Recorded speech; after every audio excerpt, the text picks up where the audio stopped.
Hello everyone, in this video I'm going to walk you through how to turn off auto rotate on Samsung. The first thing you do is from your main menu or main screen, pull down with two fingers from the top here, and you can see the auto rotate icon over here. What you do is press down on it, and you can see right now it's on, so you can see there are some changes here.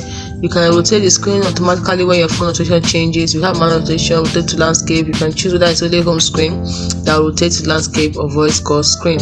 Anyway, so it's on right now, so you simply turn it off.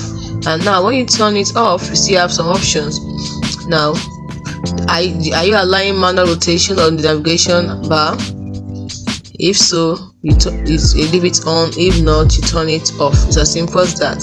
You can also decide to also do the turning off auto rotation in your home screen, or you can leave it on, or you can decide to turn off auto rotation in your voice call screen, or you can leave it on. It depends on you. And once you're through with all the settings, tap on done. It is as simple as that.